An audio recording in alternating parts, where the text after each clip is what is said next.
네, 오늘부터 오프닝은 프리스타일로 가겠습니다. 아, 그래요? 아이오가 좀 올드하다라는 얘기 그래요? 있어가지고요. 아, 반갑습니다. 네, 네. 앞으로 이제 좀 땡길 때만 하도록 하겠습니다. 많이 지겨우셨죠? 1년 전부터 이런 나날을 기다려왔습니다. 네, 역시 간절히 바라면 이루어지는구나. 제가 눈치가 없었군요. 아니요. 예, 무려 재밌었어요. 150편 동안 했었는데 재밌었는데 네, 또 하고 저희 싶네. 얼마 전 양조희 씨와 함께 네네. 부국제에서 네. 또 눈싸움에서 전혀 밀리지 않았다고 들었어요. 아니요, 완전히 밀렸죠. 그래요? 눈빛에 밀려서 완전히 초토화됐죠. 자, 오늘의 주제. 지난번에 저희가 했던 네. 한국 천만 영화 20위까지 순위 매기기에 이어서 오늘은 전 세계에서 흥행했던 20위까지의 영화들을 한번 작품성 위주로 재배열해 보겠습니다. 또 국내에서 1000만 넘은 그런 외국 영화를 하는 것보다는 또 이제는 이제 월드와이드의 흥행 수입이 정확하게 집계가 되잖아요. 그렇습니다. 그런 측면에서 1위부터 20위까지를 순서대로 골라봤고요. 네. 한 가지 전제하고 싶은 것은 우리나라의 1000만 순위가 그런 것처럼 외국 영화의 흥행 순위 20개도 이 사실상 한 편 제외하고는 전부 다 지금 다 21세기 영화잖아요. 입장권 값이 점점 비싸지기도 하고 야. 그리고 개봉 규모가 점점 커지기도 하고 그래서 사실 우리가 생각하는 전통적인 그런 굉장히 흥행 대작들이 있어요. 예를 들면 무슨 아주 오래전에 바람과 함께 사라지다라든지 E.T.라든지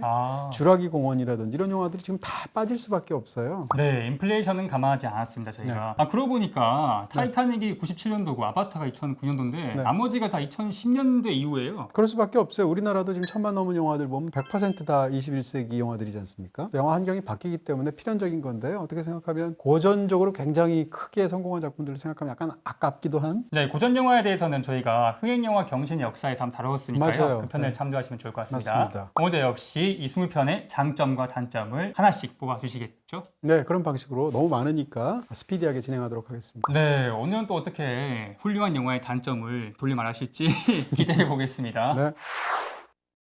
무작위랑 뽑아볼게요. 네. 뭘 할까요? 하쿠나 마타타. 자, 라이온킹 먼저 해보겠습니다. 14등?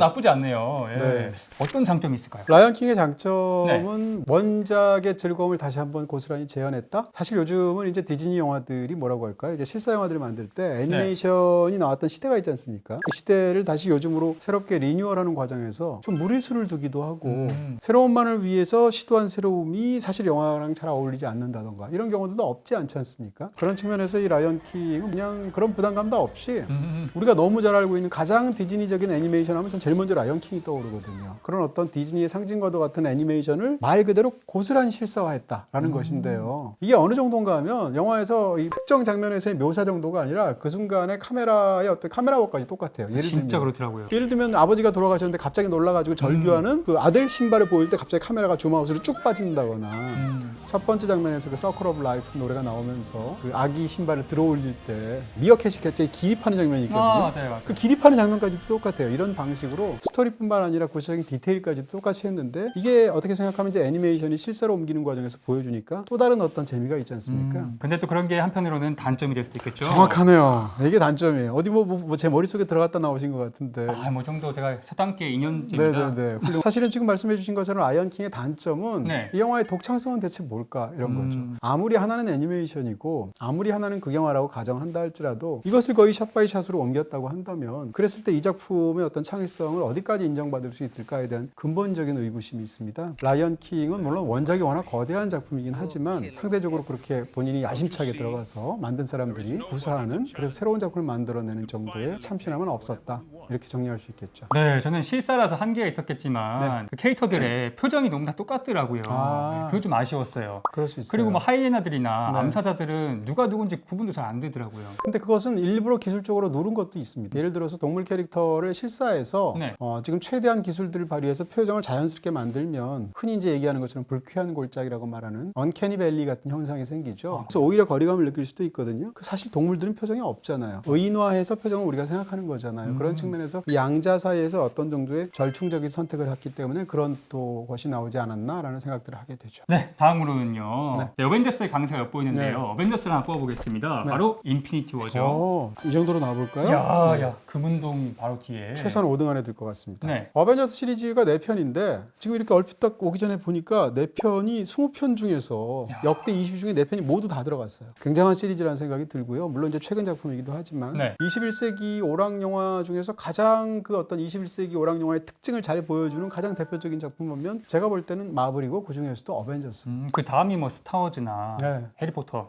플로트는 약간 어벤져스의 그 규모에 비하면 밀리는 느낌이 있고요. 그렇죠. 스타워즈 같은 경우에 미국에 좀 국한된 느낌이 있는 데다가 20세기까지 가잖아요. 네. 그런 측면에서 약간 차이가 있는데 어벤져스 시리즈 중에서 제가 가장 좋아하는 작품이 사실은 인피니티 워입니다. 아, 인피니티 워의 장점을 고른다고 한다면 엔딩. 정말 제가 극장에서 그때 봤는데요. 이게 어떻게 이렇게 네, 극장에서 이제 언론 시사회 때 저도 이제 큰 극장에서 수많은 이제 영화 관계자들이 가득 메워서 최초로 상영하는 거예요. 근데 엔딩 장면이 딱 끝나는 순간 다들 그 어마어마한 정적. 이제 어떻게 되는 거야? 뭐야? 이런 느낌? 그러면서 어떻게 생각하면 이런 블록버스터 시리즈가 끝낼 때 그 정도의 어떤 반응을 객석에서 자아낸 걸 전 한 번도 본 적이 없거든요. 그래서 굉장하다는 생각이 들었고요. 그 장면이 진짜 연출적으로도 제가 아주 훌륭하다고 생각하는 거 핑거스냅을 해서 건틀릿을 통해서 절반이 날아가는 장면들을 표현할 때 그 표현하는 여러 가지 방식이 있을 수 있어요. 음악적으로 굉장히 막 엄청난 것이 이르듯이 무슨 타악기를 사용한다거나 장면들도 막 격렬하게 움직인다거나 이럴 수 있잖아요. 근데 그렇게 안 하고 그 장면에서 제가 굉장히 훌륭하다고 생각하는 건 보내는 사람과 떠나는 사람의 그 감정을 그 순간순간에 너무 잘 넣었다는 거죠. 절규하듯이 사라지는 것이 아니라 스르르르 사라지도록 표현이 되어 있지 않습니까? 네, 모래처럼 막. 그렇죠. 그 스르르르 사라지는데 갑자기 눈에 앞에 있는 내가 좋아하는 선배이기도 하고 동료이기도 하고 후배이기도 한 각각의 사람들이 스르르르 사라져갈 때 사라져가는 사람 입장에서는 어떻겠어요? 이게 마지막인가? 네. 두려움과 뭐 당혹감 이런 게 있겠죠? 보내는 사람 입장에서는 또 굉장히 놀라움과 또 슬픔 같은 게 있잖아요. 그런 그 감정들 연결이 너무 잘 되어 있기 때문에 이 한 편의 이 거대한 대서사시 같은 그런 영화의 그 3부의 마지막을 찍을 때 물론 하나가 더 남아 있었지만 인피니티 워의 엔딩은 정말 기념비적인 그런 엔딩이 아니었을까 싶어지는 거예요. 네, 인피니티 워에 아쉬운 점이 있었을까요? 아쉬운 점은 이 다음 영화가 나와야 될 거 아니겠어요? 3편이 그렇게 끝나면 이제 마지막으로 이 대미를 장식할 4부작의 마지막 작품인 엔드게임을 기다려야 되는데 무려 꼬박 1년이 걸렸거든요. 아, 그러니까요. 안 봤어야 되는데. 이게 바로 이 직전에 가장 극적인 순간에서 끝나고 나서 1년을 기다려야 되니까 그 1년 동안 사실은 어떻게 되는 거예요. 그러니까 네, 정말 온갖 추측이 난무했죠. 그때 추측 다 틀렸었어요. 그러니까요. 네, 네. 결과적으로. 자, 자동차 액션 영화죠. 분노의 질주 더 세븐입니다. 12등쯤 되지 않을까요? 예. 이 정도로 하겠습니다. 네, 나쁘지 않네요. 어떤 점이 좋으셨나요? 이 영화의 가장 큰 장점은 역시 엔딩인데요. 또 다른 느낌으로의 엔딩이죠. 분노의 질주 시리즈를 7편이지 않습니까? 네. 관통하면서 모두 6편에서 폴 워커가 주인공을 했잖아요. 이 주연을 맡은 배우가 이 영화를 찍다가 잘 아시는 것처럼 세상을 떠나게 됐지 않습니까? 유지하게 됐죠. 떠나게 된 계기도 굉장히 뭐라고 그럴까요? 애틋한 느낌이 들고 슬픈 느낌이 드는데 일단 카레이싱 영화 속의 주인공이 자동차 사고로 죽었고 그 자동차 사고가 집에 가다가 사고를 당했는데 그 직전에 외국에서 있어 거대한 태풍 피해를 돕는 자선 모임에 참석했다가 돌아가는 길이었잖아요. 필리핀에서. 뭐 이런 어떤 여러 가지 일들 때문에 사실은 그 폴 워커가 세상을 떠나가게 된 것도 굉장히 우리 마음을 아프게 하는 게 있는 데다가 그런 상황에서 영화를 중간에 찍다가 세상을 떠나게 됐으니까 나머지를 찍어야 되잖아요. 그 동생을 데려다가 찍기도 하고 컴퓨터 그래픽을 넣기도 하고 해서 완성을 했는데 이 영화에 그렇게 완성한 마지막 장면이 모든 사람들의 가슴을 정말 치게 만드는 명장면이면서 너무 슬프게 만든 그런 장면이 됐죠. 길이라는 것이 이제 끝부분에 가면 결국은 갈래길에서는 갈라질 수밖에 없잖아요. 그랬을 때 두 사람이 갈라져서 가는 자동차를 보여준다든지 마지막 순간엔 질주하는 그 폴 워커의 차에서 카메라가 천천히 올라가서 하늘에 태양을 비추면서 끝나잖아요. 또 노래는 또 지금 아마 그 유튜브에서 최다 히트수를 기록하고 있을 거예요. 네, CEO 게인이죠. 그런 부분에서 그 영화의 마지막 장면은 영화가 위로를 건넬 수 있는 어떤 극단 같은 느낌이 있습니다. 어떻게 생각하면 영화보다도 그 장면이 더 좋아요, 저는. 네, 이렇게 뜻깊은 영화에 아쉬웠던 점은요. 솔직히 얘기하면 이 폴 워커랑 관련된 우리의 그 애틋한 마음, 마지막 네. 장면이 주는 어떤 감동 이런 걸 제외하고 보면 그렇게 훌륭한 영화는 아닌 것 같아요. 그러니까 이 영화의 단점을 얘기한다면 속편의 관성이라고 말할 수 있습니다. 속편이라는 게 항상 속편의 법칙이라는 게 있는 것처럼 전편보다 규모가 커져요. 그다음 등장인물도 더 많아지기도 하고 빌런도 점점 강해지고 네, 이런 속편의 아무래도. 법칙들이 있단 말이에요. 네. 근데 분노의 질주는 원래 어떤 시리즈였냐면 동네에서 좀 노는 애들이 자동차 잘 몰고 이러다가 동네에서 문제가 생긴 그거 해결하는 얘기였단 말이에요. 근데 이 이야기가 속편으로 되면서 점점 규모가 커지는데 이 분노의 질주 더 3편까지 오게 되면 어떻게 되냐면 이건 완전히 첩보 영화예요. 세계로 뻗어나가고 어떻게 생각하면 테러 조직을 일망타진하고 이런 얘기란 말이에요. 자동차 액션에서 구사할 수 있는 인기 시리즈에서 한계가 있을 거 아니에요. 그러니까 동네에서 얼마나 자동차 레이싱을 빨리 하는가 뭐 거리에서 질주하는가 이런 것들을 보여주는 영화가 점점점 규모를 키우다가 이제는 거의 첩보 영화로 세계를 넘나드는 그런 이야기가 됐고 7편 이후가 되면 뭐 지금 아시잖아요. 최근에 그렇죠. 상황도 보면 우주로 날아가고 막 이러지 네, 뭐 않습니까? 11편까지 나온다죠. 대체 이 시리즈가 시리즈가 어디까지 갈 것인가에 대한 약간의 기대와 큰 한탄 같은 게 생기게 돼요. 이 분노의 질주 더 세븐이라는 영화를 볼 때 느끼는 대체 이런 관성이 어디까지 가는 거야? 라는 생각이 들었을 때 어떤 분기점 같은 영화가 바로 더 세븐이거든요. 그게 이 영화의 단점이라고 볼 수도 있지 않을까 싶어집니다. 이번에는 한번 해리포터 무려 10년간의 대장정을 마무리한 네네네. 죽음의 성물 2. 뭐 죽음의 성문이 1이 있고 2가 있죠. 네. 이렇게 나누어서 개봉을 했다는 것 자체도 굉장히 이례적인데요. 훌륭하다고 생각하고요. 한 뭐 7등 정도로 잡아보겠습니다. 해리포터 시리즈를 엄청 좋아하시진 않잖아요. 그렇지는 않아요. 네. 해리포터 시리즈가 이렇게 약간 뭐라고 업앤다운이 있는 것 같고요. 편차가 있는 것 같고 이 앞에 작품들 중에 제가 제일 좋아하는 건 이제 아즈카반의 죄수를 제일 좋아하는데요. 알폰소 쿠아론이 만들었던. 근데 해리포터 시리즈는 여러 가지 장점들이 있겠죠. 단점들도 있을 텐데 이 해리포터 죽음의 성물 2의 장점을 저는 뭐라고 생각하냐면 우리가 사랑해온 꽤 오랜 시간 동안에 걸쳐서 여러 편이 나왔던 시리즈를 마무리하는 그리고 거기서 기대하는 그 모든 게 다 들어가 있어요. 시리즈의 마지막 작품이 뭘 해야겠어요? 그때까지 쌓아왔던 떡밥들을 다 회수해야 되잖아요. 그렇죠. 회수를 굉장히 훌륭하게 야, 했어요. 뭐 스네이프 이런 거 보면 그렇습니다. 영화 속에서 그동안 계속 끌고 왔던 거를 나름 다 잘 이렇게 이 마지막 편에서 스토리상으로 해결을 했죠. 네. 그다음 마지막으로 끝나는데 우리가 기대하는 건 뭐겠어요? 전편을 통틀어서 가장 장대하다고 말할 수 있는 어떤 액션 장면 기대할 거 아니에요. 클라이맥스? 블록버스터로서 그런 클라이맥스 장면도 있고요. 네. 그리고 또 감동 같은 것도 주기도 하고 심지어는 후일담도 있거든요.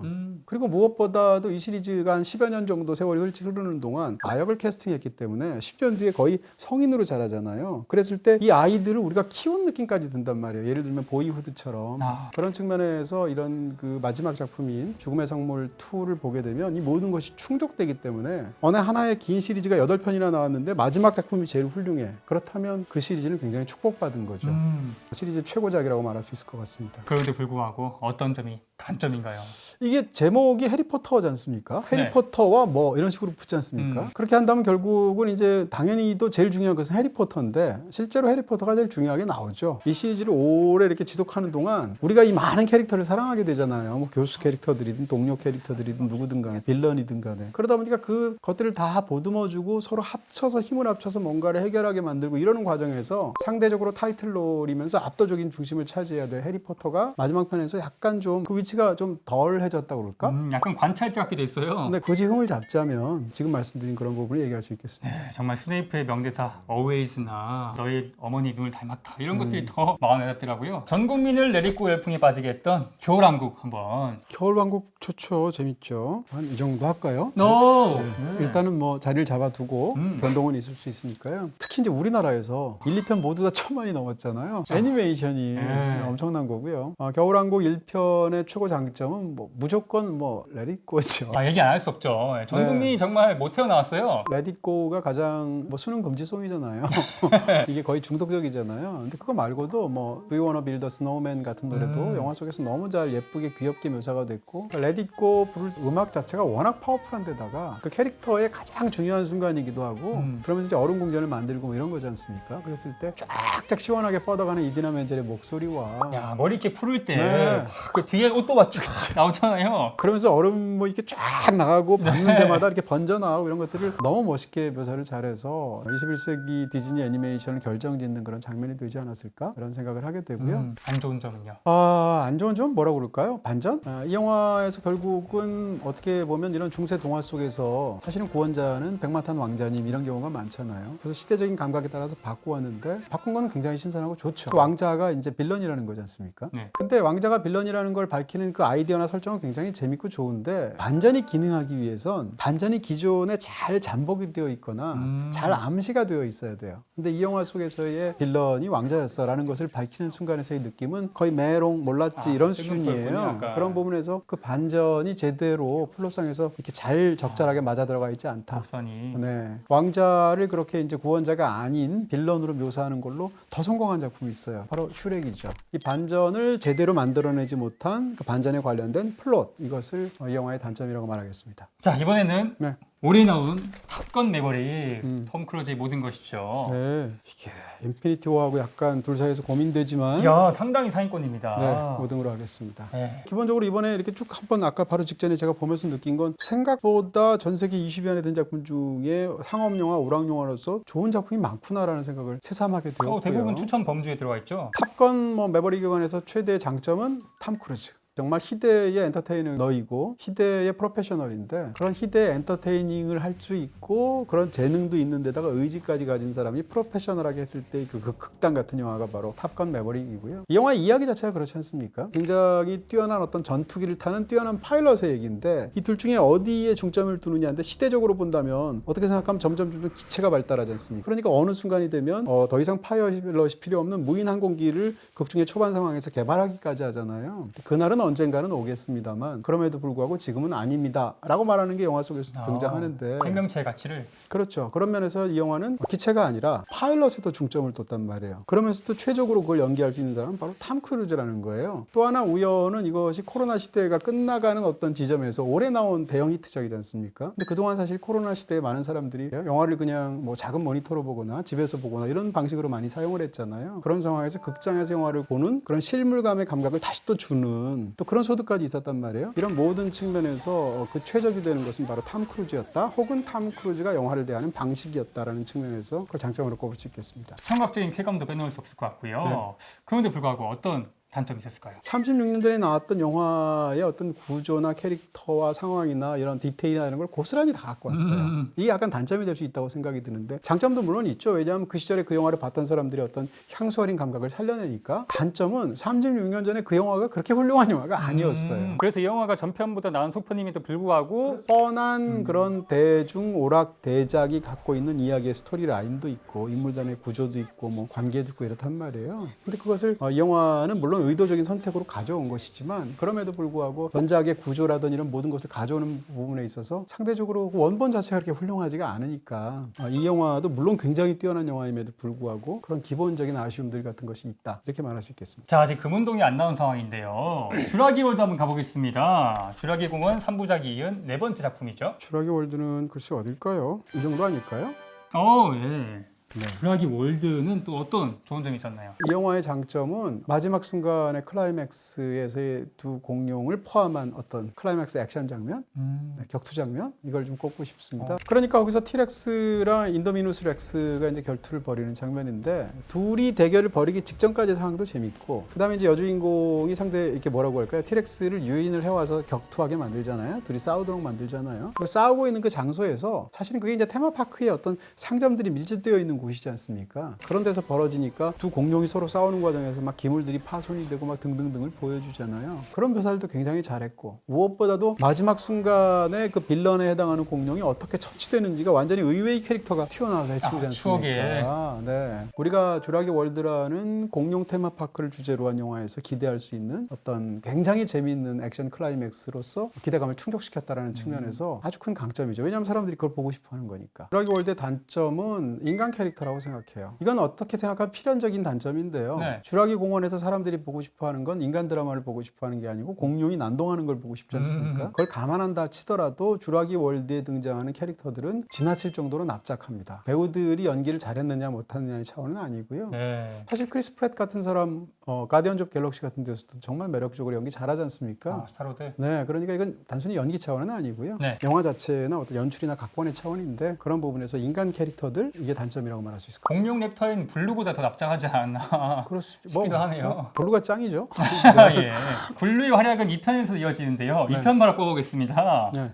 인터넷과 IPTV 온갖 할인 난무하죠. 이런 할인은 기본, 딴 곳에는 없는 할인까지 받아야죠. 무려 30% 추가 할인 받는 너슬린 요금제.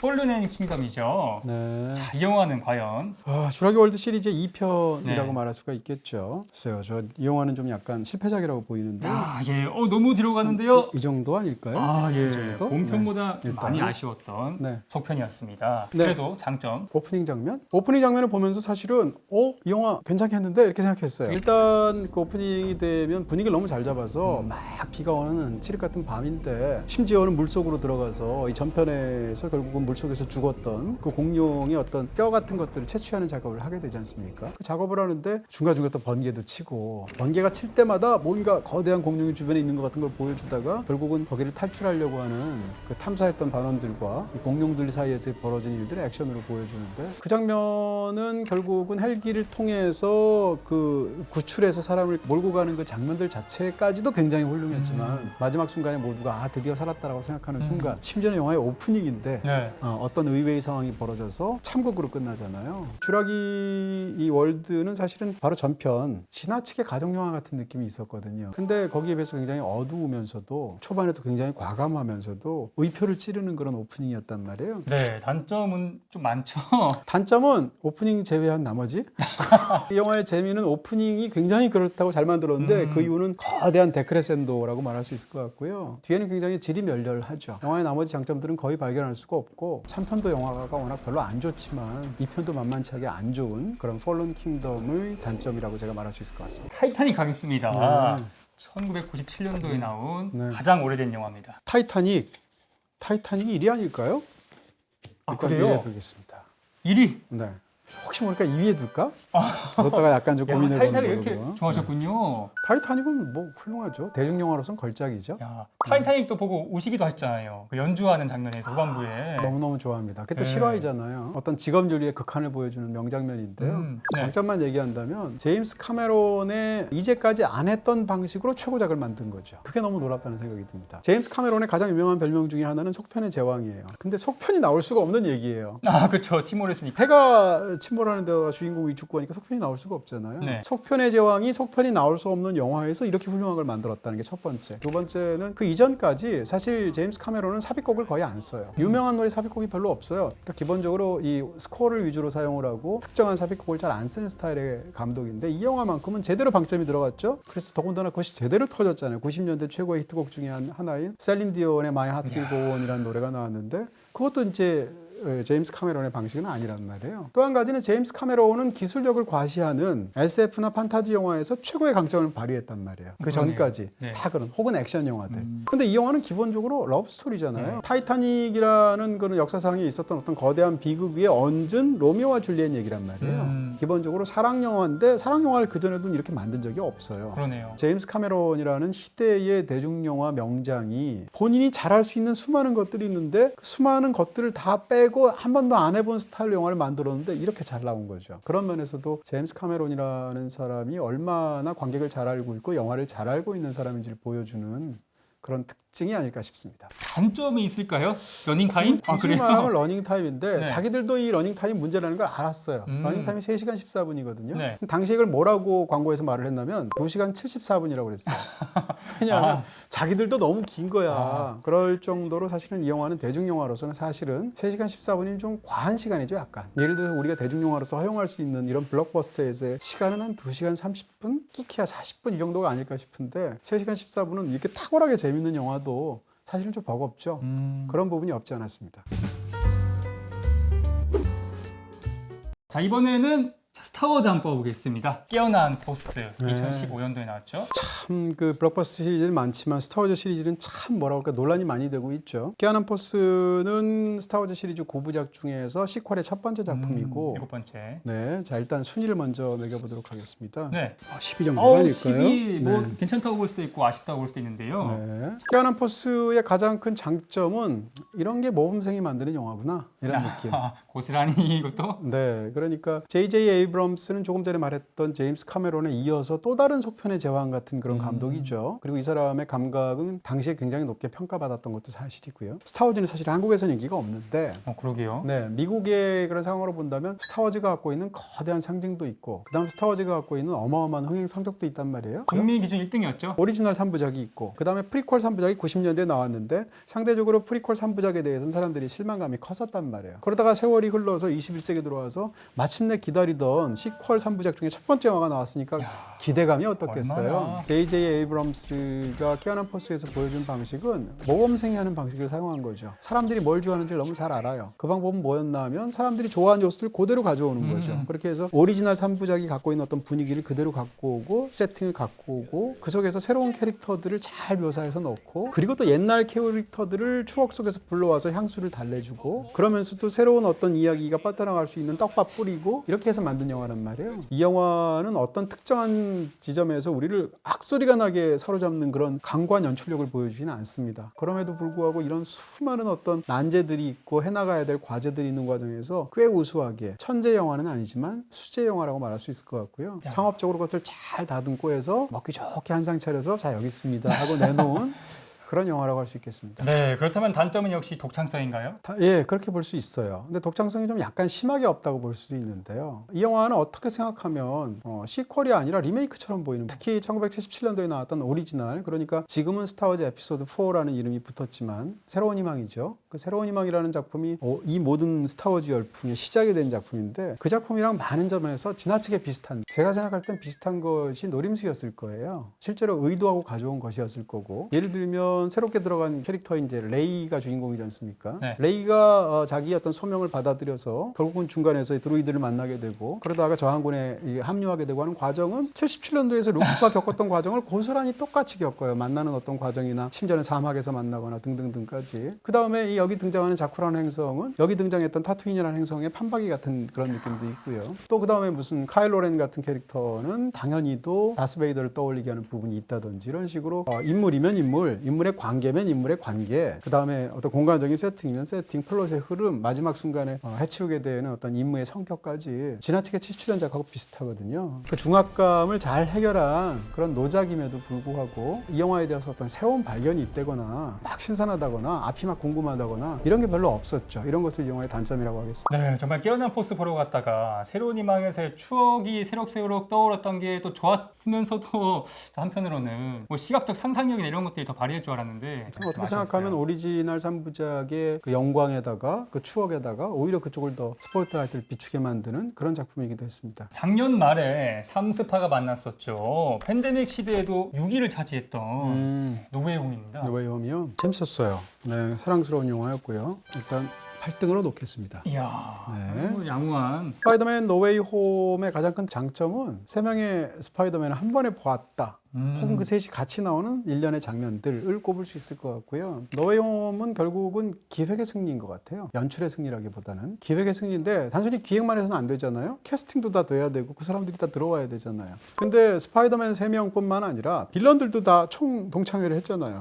그들이 다 빠짐없이 모여서 딱 이 시리즈를 좋아했던 관객들한테 다시 한번 모여서 굉장히 떠들썩하고 즐겁고 다정한 동창회를 만들어서 보여준 거란 말이에요. 야, 배우나 감독이나 제작사가 다 달랐는데도 불구하고요. 그러니까요. 쉽지 않은 거였을 거예요. 이 영화의 진정한 승리는 연출의 승리가 아니라 기획의 승리고 기획을 관철시킨 의지의 승리다. 이렇게 말할 수 있을 것 같습니다.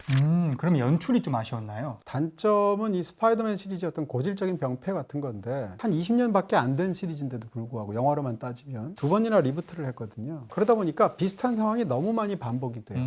비슷한 대사, 비슷한 주제, 예를 들면 성장영화적인 테마죠. 스파이더맨 같은 경우에는. 그 다음에 거기서 겪는 비슷한 인간적인 갈등 혹은 뭐 특정한 액션 장면들 이런 걸 포함해서 어쩔 수 없는 부분이 있겠습니다만 노웨이 홈조차도 스파이더맨 시리즈를 통해서 사실은 거의 우리가 매번 보게 되는 이야기를 사실상 또 한 번 한 것 같은 그런 느낌이 있죠. 그런 면에서 반복적인 것들이 지나치게 많이 사용됐다. 약간 억울하겠지만 그런 이야기를 단점으로 거론할 수 있겠습니다. 상대적으로 그 4개 중에서는 조금 어벤져스 시리즈 4편 중에서는 가장 처진다고 말하겠죠. 네. 가장 존재감이 없고요. 그럼에도 불구하고 이 정도 아닐까요? 그래도 네. 예.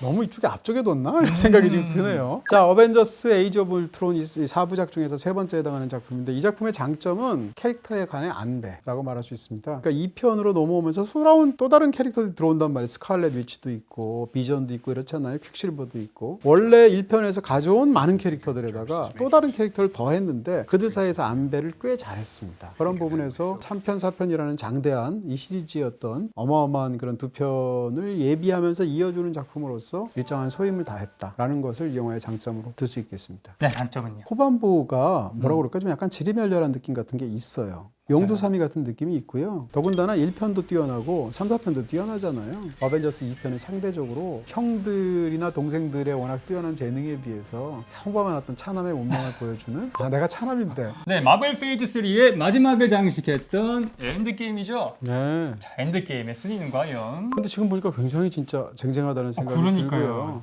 자, 엔드게임이 과연 네, 상위권에 순위로는- 오를 수 있을지. 자, 네, 이 정도도 상위권 아닐까요? 네, 3천만큼 사랑하지는 않으시는 걸로 한 네. 2,500만큼.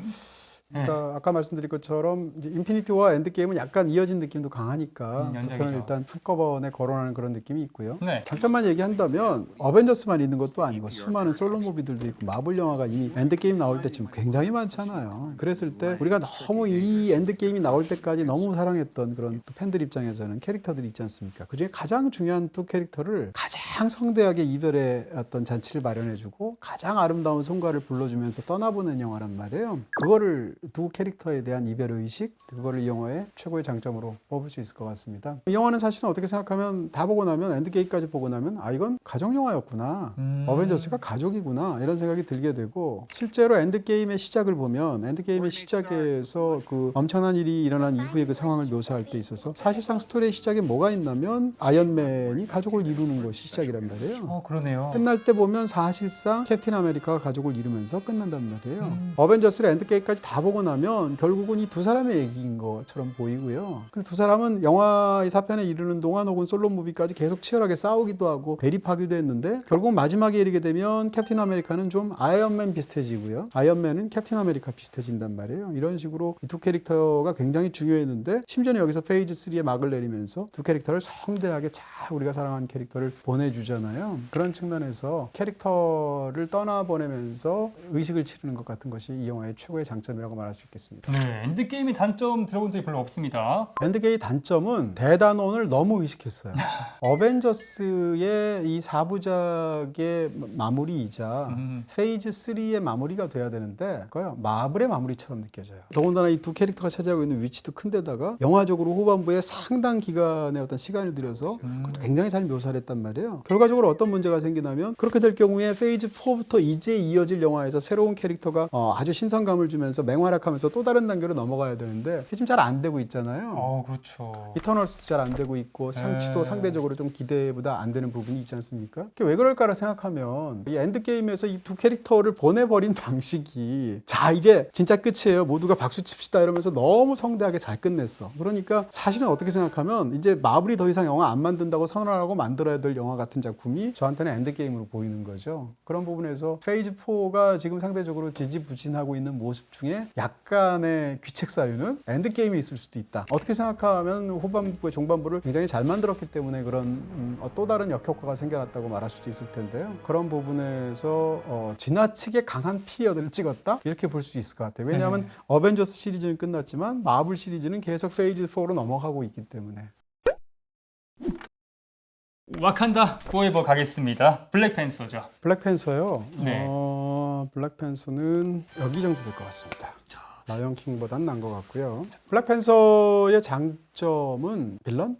킬몬거. 너무 멋있는 것 같아요. 네. 킬몬거, 에릭 킬몬거라는 캐릭터 자체가 너무 훌륭하기도 하고 마이클 B 조던이 워낙 연기를 배우 자체가 워낙 매력적인 사람인 것 같고요. 네. 물론 주인공도 매력적이지만 사실 이제 블랙팬서는 후대 블록버스터의 역사에서도 큰 영향을 끼친 작품인 것 같아요. 마치 영화를 만들 때 블랙팬서의 어떤 성공 사례가 보여주는 어떤 시사점이 있는 것 같고요. 인물을 다루거나 주제를 다루거나 이런 방식에 있어서 어떻게 생각하면 이제 인종 문제를 가장 잘 슈퍼히어로 장르 속에 수혈한 케이스지 않습니까? 인종 문제를 이렇게까지 슈퍼히어로 영화에서 깊게 다룰 수 있는 핵심적인 이유 중에 하나가 사실은 에릭 킬먼거하고 관련이 있어요. 킬먼거 캐릭터 자체를 워낙 잘 만들었고요. 누가 봐도 이 킬먼거 캐릭터는 60년대에 미국에서 굉장히 심한 인종 갈등이 있고 거기에 대해서 인권운동이 터져 나왔을 때 그 인권운동을 이끄는 어떤 두 축 중에 하나라고 말할 수 있을 것 같은 그 말콤 X를 떠올리게 하잖아요. 그냥 이 빌런은 위험이 있잖아요. 그리고 자기만의 명확한 철학이 있고 원칙이 있잖아요. 맞아요. 다만 그것이 세상을 고통스럽게 만들기도 하는데 원인으로 보면 피해자잖아요. 이런 여러 가지 측면에서 어떻게 생각하면 서로 다른 두 가지 방법론을 보여준다고 볼 수도 있을 텐데 그런 측면에서 에릭 킬몬거라는 캐릭터, 이 초강력 빌런, 이 정도로 위험 있는 캐릭터는 히어로의 역사에서 이 장르의 역사에서 예를 들면 매그니토 정도? 야, 엑스맨에 엄청나. 등장하는 네. 그 매그니토도 굉장히 위험 있는 악역이잖아요. 그렇게 비유할 수 있을 정도로 매력적이었습니다. 네, 부족했던 점은요. 슈퍼히어로 장르로서 좀 이 영화가 기대에 미치지 못한 많은 측면들이 있다. 라는 걸 얘기할 수 있고요. 단적으로 이제 액션 장면들 같은 거죠. 어떤 장면들은 액션이 조악하기까지 해요. 약간 B급 영화로까지 보이는 네. 측면도 있거든요. 제대로 돈을 투자해서 만든 A급 영화인데도 불구하고 더군다나 이 블랙팬서 액션을 우리가 이전에 굉장히 재밌게 봤습니다. 시빌워에서 블랙팬서 캐릭터를 먼저 보여줬잖아요. 솔로 무비 나오기 전에. 근데 거기서 블랙팬서는 굉장히 매력적인 액션을 보여줬거든요. 그러니까 많은 사람들이 하는 얘기지만 시빌워에 등장했던 얼마 안 되는 블랙팬서의 액션이 제대로 솔로 무비를 만들어낸 블랙팬서의 액션 전체보다도 훌륭해 보인단 말이에요. 슈퍼히어로 영화로서는 사실 굉장히 큰 결격을 가지고 있는 그런 작품으로 볼 수도 있겠죠. 킬몬가랑 둘이 싸울 때 약간 투닥거리는 것 같더라고요. 그래도 그나마 그 장면이 괜찮죠. 그래요? 예. 네, 그나마 이제 처음 싸우게 되는 그런 장면에서는 괜찮은데요. 어쨌건 그런 부분을 말할 수 있을 것 같습니다. 블랙팬서 2에서는 뭔가 맹수 같은 액션이 많이 나왔으면 좋겠습니다. 다음 달 개봉이죠. 어벤져스 1 한번 뽑아보겠습니다. 네. 자, 2012년도에 네, 나왔죠. 어벤져스 결국 4번을 얘기하게 되네요. 네, 20편 네, 중에 4편이 특집인가요? 들어가니까. 어벤져스 굉장히 재밌었습니다. 네, 좀 사이에 좀 비집고 들어가야 될 것 같은데요. 그렇죠? 네. 이렇게 해야 되나요? 오, 네. 여기가 예, 그래도 상당히 높은 6위에 차지했습니다. 네, 어벤져스는 어떻게 생각하면 마블 전체 히스토리에서도 정말 상징 같은 그런 위치를 차지하고 있고요. 물론 최초로 시작했던 건 아이언맨으로 시작했고 토르도 나오고 무슨 퍼스트 어벤져도 나왔었지만 사실상 어벤져스 1편을 보고 나서야 사람들이 마블 시네마틱 유니버스라는 거대한 세계를 받아들이게 되는 어떤 대중적인 지점이 시작이다. 되지 않았나 싶습니다. 어벤져스의 최고 강점은 제가 볼 땐 유머인 것 같아요. 저는 이 영화를 코미디 영화로 생각하거든요. 네. 너무 재밌고요. 코미디라는 것은 우리가 생각할 때 보통 일반적으로 이제 대사를 통해서 만들어낸 어떤 재밌는 상황이 있을 수 있는데 영화에서 그런 대사로 만들어낸 코미디는 주로 아이언맨이 톡톡 쏘는 어떤 그런 유머를 통해서 만들어내고 있고요. 몸개그도 있잖아요. 맞아요. 영화에서 대표적으로 헐크가 그렇습니다. 이 영화에서 제가 너무 좋아하고 재밌는 장면이 있는데 로키가 이제 나는 신이란 말이에요. 상대방인 헐크는 자기가 보기엔 하찮은 괴물이란 말이에요. 그래서 그걸 비웃는 말을 할 때 그 말이 끝나자마자 바로 잡아서 이거 패기를 치면서 그렇죠. 신이 약골이군. 글쎄요. 사실은 기본적으로 마블이 왜 이렇게까지 거대하게 성공을 했을까? 여러 가지 이유가 있겠죠. 전체를 끌고 나가는 기획력의 성공도 있을 것이고 재능 있는 배우들이나 감독들 뭐 등등등 혹은 원작의 힘 많은 것들이 있을 텐데 그중에 상당 부분은 저는 유머에도 있다고 생각하거든요.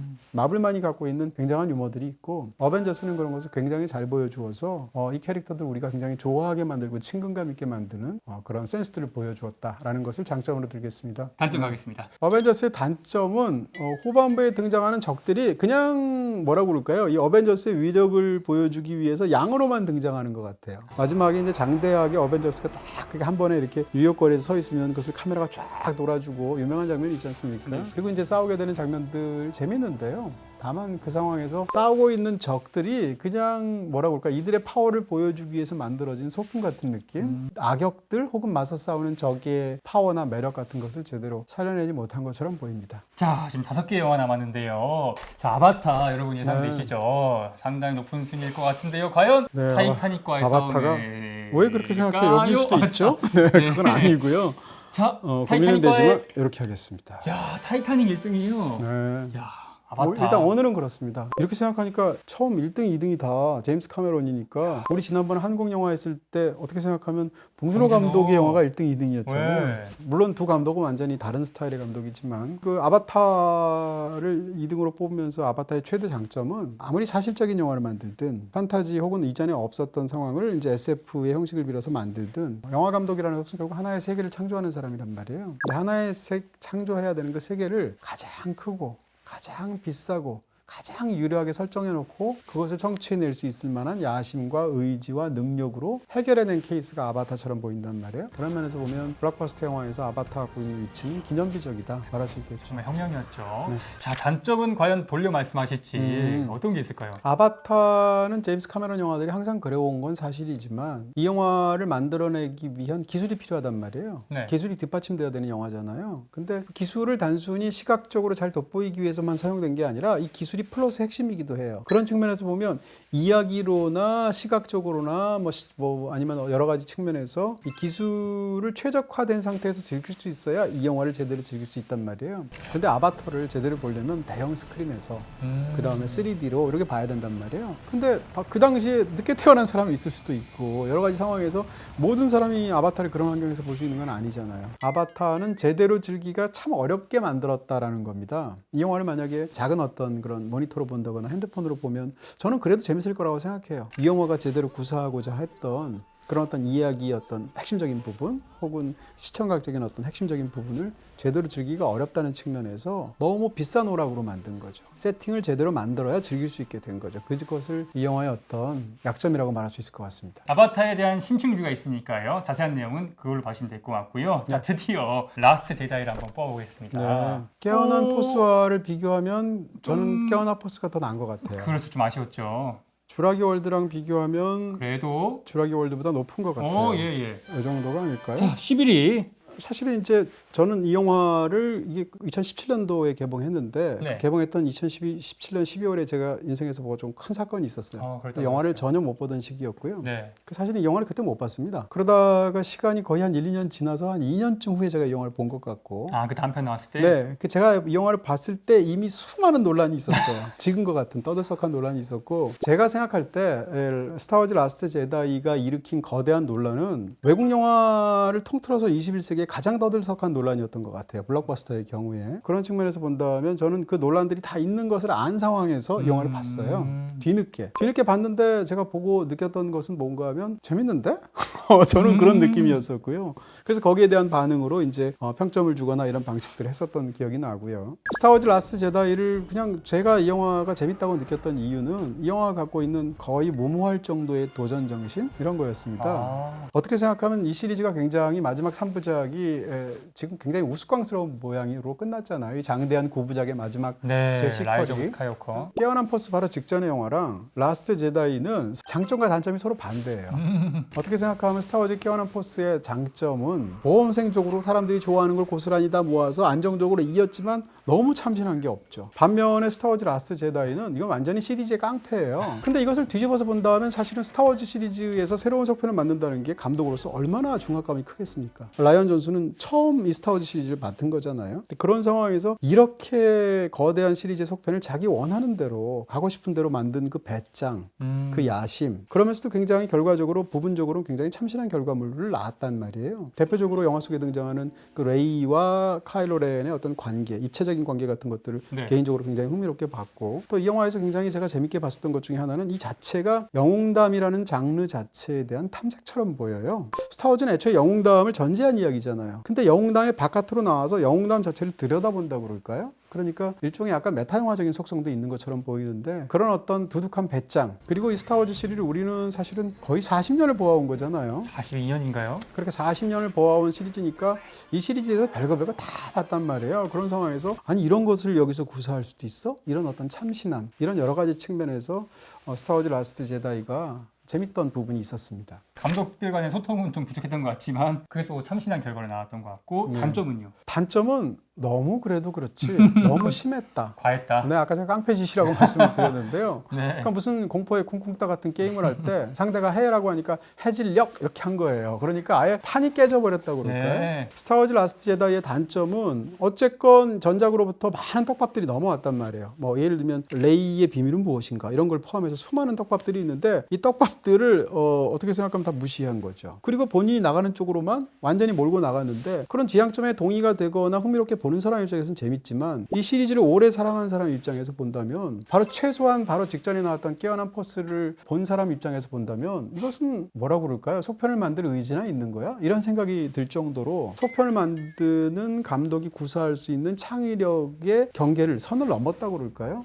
그런 측면이 있죠. 전편에서 넘어오는 수많은 떡밥들을 다 아예 무시를 하거나 이상한 방식으로 해소를 역할을 하거나 그러면서 딴청을 부리거나 하면서 영화를 만든 거란 말이에요. 그렇게 본다면 라스트 제다이는 시리즈의 맥락에서 보면 개인 그냥 이 영화 자체로만 놓고 보면 꽤 재밌는 구석도 많은 영화라고 생각이 들고요. 근데 그게 아니라 스타워즈 시리즈 전체로 보면 어떤 면에서는 용납할 수 없는 그런 과오를 저지른 작품처럼 보이기도 하죠. 저는 그런 지적들이 상당 부분 옳다고 생각합니다. 다만 그렇게 되면 이제 결국은 마지막 그 시리즈를 종결짓는 작품이 심지어는 20위 안에도 못 들어왔잖아요. 약간 마무리하는 말을 한다면 이건 약간 무슨 정반합의 최악의 상황을 보여주는 것 같아요. 변증법에. 굉장히 모범적이면서도 안정적으로 하되 별로 창의성은 없었던 J.J. 에이브럼스의 깨어난 포스가 딱 나왔단 말이에요. 그런 상황에서 이랑 완전히 반대로 자기 멋대로 하면서 너무너무 참신하되 이렇게 해도 되나 싶을 정도로 반감을 불러일으키는 정반대 맥락에서의 라스트 제다이가 나왔어요. 그러고 나서 세 번째 작품 다시 J.J. 에이브럼스가 맡았지 않습니까? 이 감독들은 연출만 한 게 아니라 둘 다 각각 각본까지 썼어요. 어떻게 생각하면 애초에 이 시리즈에 대한 생각 자체가 달랐다고 할까? 그러니까 이 3부작의 최고의 실패는 이 세 3부작을 꿰뚫는 통제할 수 있을 만한 시선이나 능력이나 혹은 컨트롤 타워 자체가 없었다는 것이죠. 마지막 결말을 맺어야 되는데 다시 J.J. 에이브럼스가 왔는데 이 망가진 두 개 사이의 어떤 격렬한 충돌의 파편 속에서 주워 담는 걸로 끝났단 말이에요. 그러니까 마지막 작품이 성공할 수가 없겠죠. 그러다 보니까 세 편이 제각각 놀면서 끝나게 되는 이런 불행한 일들이 생기게 됐는데 깨어난 포스도 저는 재밌었고요. 그 다음에 라스트 제다이도 나름 재밌었어요. 그렇지만 말씀드렸던 이런 여러 가지 이유 때문에 그 다음 작품은 수습 불가능한 상태까지 놓이게 되었고 9편에 이르는 40년이 넘는 세월 동안 이어진 미국인들이 가장 사랑하고 한국에도 수많은 팬이 있는 이 시리즈가 너무나 초라하고도 엉망진창인 모습으로 끝나게 된 거죠. 지리별렬 피날레. 네, 애니메이션 두 작품과 실사 하나 남았는데요. 겨울왕국 2를 한번 뽑아보도록 하겠습니다. 이 자리에 놓을 것 같습니다. 예. 네, 이걸 하나씩 밀까요? 밀까요? 네. 겨울왕국이 사이좋게 나란히 있어요. 네. 자, 일단 겨울왕국 2의 가장 큰 장점은 영화 속에 등장하는 네 정령의 모습을 시각화하거나 캐릭터라이징한 방식. 너무 아름다워요. 그렇죠? 영화 속에서 네 가지 정령, 그러니까 불, 물, 바람, 땅, 이 네 가지 정령이 있는데 특히 이제 불을 형상화한 그 불의 정령과 그다음에 물을 이제 또 말의 형상으로 이렇게 돼서 또 물의 정령이 나오게 되는 장면인데 물속이 물이었죠. 그렇죠. 물속의 물이란 걸 어떻게 표현할 것인가에서도 굉장히 놀라운 측면이 있고 불의 정령이 등장하는 것이 약간 도마뱀처럼 했지 않습니까? 그랬을 때 보여주는 굉장히 이렇게 뭐라고 할까 변화무쌍한 모습 속에서 벌어지는 장면이 굉장히 재밌게 풀어헤친 어떤 장면들이라든가 이렇게 해서 그 네 정령이 이 영화에서 가장 재밌는 그런 부분이었다고 생각합니다. 2의 아쉬웠던 점. 전편 때문인데요. OST가 약하다. 상대적으로. 이건 상대적인 거예요. 왜냐하면 그러니까요. 전편에 의해서 너무 초강력 Let It Go나 Do You Wanna Build a Snowman 같은 그런 훌륭한 노래들, 강력하게 귀를 중독적인 그런 노래들이 있다 보니까 겨울왕국 2에 등장하는 제일 유명한 노래는 뭐 Into the Unknown 같은 노래일 텐데 그 장면 자체는 굉장히 완성도는 높아요. 노래도 멋있고. 근데 상대적으로 겨울왕국 1편이 가졌던 그런 굉장한 어떤 우리를 빨아들이는 능력은 좀 부족한 것 같고요. 저는 Show Yourself 2절에서 화음 넣을 때 소름도 돋는데 아쉽습니다. 겨울왕국 1만큼이나 훌륭한 작품이라고 생각하고요. 저는 사실은 이야기를 구사하는 방식은 1편보다 2편이 낫다고 생각해요, 오히려. 근데 종합적으로 저렇다는 얘기니까 네. 어쨌건 겨울왕국 2도 굉장히 뛰어난 애니메이션이라고 생각합니다. 자, 이번엔 흥행순위 19위인 미녀와 야수 가겠습니다. 네, 미녀와 야수 이렇게 돼야 될 것 같아요. 드라기 월드 폴른 킹덤보다는 약간 나은 것 같고 라이온킹 다음입니다. 네. 일단 미녀와 야수의 장점은 우아하고 화려한 거. 사실 미녀와 야수 제일 먼저 떠오르는 장면은 두 사람이 춤추는 장면이잖아요. 애니메이션에서도 원래 그랬어요. 근데 우리가 이런 뭐 중세 스타일의 어떤 동화들을 시각화했을 때, 실사화했을 때 보고 싶은 풍경들 같은 것이 영화에서 굉장히 정감 있고도 화려하고도 유려하게 들어가 있죠. 구경하는 재미가 굉장히 컸어요. 넉넉고. 정말 눈과 귀가 호강했습니다. 네, 그렇게 말할 수 있겠죠. 단점은 또 예상이 되는데요. 라이온킹과 조금 비슷하죠? 미녀와 야수의 단점은 배우들 연기력도 얘기할 수 있을 것 같아요. 이것도 여러 가지 약간 배우 입장에서는 억울할 수도 있겠지만 어떻게 보면 무슨 생각까지 하게 된다면 애니메이션 속에서의 미녀와 야수가 실사 영화에서의 미녀와 야수보다 연기를 더 잘하는 것 같아요. 그렇죠. 애니메이션이 훨씬 더 풍성하죠. 막 왔다 갔다 많이 하고 얼굴. 그걸 연기라고 말할 수는 없잖아요, 네. 사실. 그럼에도 불구하고 약간 제가 이제 농담 삼아 연기라고 말을 한다면 그럴 정도로 애니메이션 더군다나 그땐 3D도 아니고 셀 애니메이션에다 부분적으로 컴퓨터 그래픽을 집어넣어서 만든 게 미녀와 야수였는데 90년대 그 작품에서 보면서 우리가 느꼈던 캐릭터들의 굉장히 강렬한 정감들 마음들이나 감정이나 이런 게 있단 말이에요. 정작 미녀와 야수 실사 영화를 보고 배우가 연기를 하는데 그런 느낌들을 잘 못 받게 되죠. 그런 측면에서 사실은 기본적으로 관객의 마음을 가져가고 감정에 이입하게 만드는데 실패한 영화가 아닌가? 이런 생각을 갖고 있습니다. 엠마 왓슨이 물론 훌륭한 배우지만 이 영화에서는 그 사랑을 표현하는 풍부함이 조금은 아쉬웠던 것 같아요.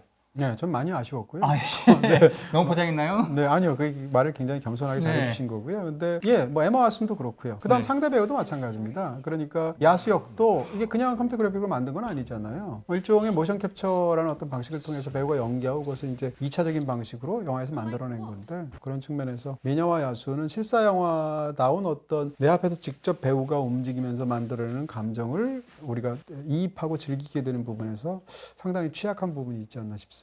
마지막으로 14년 만에 나온 후속작이었죠. 인크레디블 2입니다. 인크레더블 2 훌륭한 애니메이션이에요. 네. 좀 많이 움직여야 될 것 같아요. 예. 일단 여기서부터 하나씩 좀 도와주시겠습니까? 아, 네, 이렇게 네. 아쉽게 한 대가당씩 그러면 밀려나고요. 네, 이것보다도 나은 것 같아요. 오, 10위 안으로 들어갑니다. 참 겨울왕국보다 나은 것 같아요. 네. 겨울왕국 2개가 한 번에. 너무 애니메이션이 몰려있나요? 자, 그렇게 하겠습니다. 예. 엔드게임과 이렇게 해서 겨울왕국 20위까지가 완성이 됐네요. 네. 네, 인크레더블 2는 우리나라에서는 역대 최고의 가장 성공한 애니메이션이 겨울왕국 1, 2편, 특히 2편이지만 미국의 경우에는 역대 최고가 인크레더블 2예요. 미국에서 더 성공한 그런, 본토에서 더 성공한 그런 작품이라는 걸 먼저 말할 수 있고요. 네. 인크레더블 2의 장점은 1편의 이야기가 있는 상황에서 변주해서 2편의 이야기를 굉장히 잘 만들었어요. 1편의 주인공은 이제 세 아이들이 있는 부부의 얘기라서 5명의 가족을 다루고 있는데 그 이야기를 변주해서 이 영화는 기본적으로 가족 영화지 않습니까? 거기다가 당연히 슈퍼히어로 영화잖아요. 거기다 아이들이 크니까 또 성장 영화지 않습니까? 그런 여러 가지 이런 측면에서 굉장히 잘 버무려서 사실상 슈퍼히어로 영화의 그 모든 상황을 보여주고 맹활약하는 액션들 이런 것들도 재밌지만 가족 간에 일어나는 일반 가정에서 겪는 모든 희노애락과 갈등이 사실은 여기에 다 들어가 있단 말이에요. 영화 속에서 펼쳐지는 1편이 상대적으로 이제 미스터 인크레더블이 더 중심이었다면 2편으로 가게 되면 이제 엘라스티걸이 더 중심이 되죠. 가족 간의 이야기를 다루는 솜씨가 굉장히 유려하고 능숙해서 억지 상황으로 보이지 않아요. 가족 영화로서도 제대로 기능하고 성장 영화, 당연히 슈퍼히어로 영화로서도 멋진 어떤 장면들을 보여주는 그런 뛰어난 애니메이션이다 이렇게 말할 수 있겠습니다. 뭐가 아쉬우셨나요? 사실은 1편에서 제일 재밌는 거는 가족들이 제각각 자기 나의 어떤 뛰어난 능력을 발휘해서 힘을 합쳐서 상대들을 물리치는 이런 장면들이었죠. 또 그게 또 잘 어울려요. 왜냐하면 이게 기본적으로 아까 말씀드린 대로 가족 영화의 토대를 갖고 있으니까. 근데 인크레더블 2는 상대적으로 가족이 힘을 합쳐서 뭘 문제를 타개해 나가는 그런 뭐 액션이든 상황이든 이런 부분들이 조금 더 적습니다. 그런 측면에서 본다면 여기의 핵심은 사실은 인크레더블스거든요. 가족들이거든요. 그러니까 가족들의 이야기들을 상대적으로 덜 그런 분들을 만들어냈다는 측면에서 어떻게 생각하면 해리포터 죽음의 성물 2와 반대되는 입장에서 이 영화는 단점이 있다. 이렇게 말할 수 있겠습니다. 네, 오늘 소개해드린 영화 20편은 모두 BTV에서 보실 수 있고요. 모바일 BTV에서도 보실 수 있습니다. 자, 그래도 이건 안 할 수 없죠. 파이야. 안 할 수 있다면서요. 되세요. 자, 결합스 때 식은 아직 안 올렸지만 이미 가족인 두 사람을 위해 결혼 전에 할인받는 새로운 결합법을 소개합니다. 예비부부도 할인받는 요즘 가족 결합. 월 최대 23,500원 할인에 매달 VOD 할인 쿠폰까지. 요즘 가족의 요즘 결합법. SK 브로드밴드. 가입은 비다샵 106 어디든 가능스 때.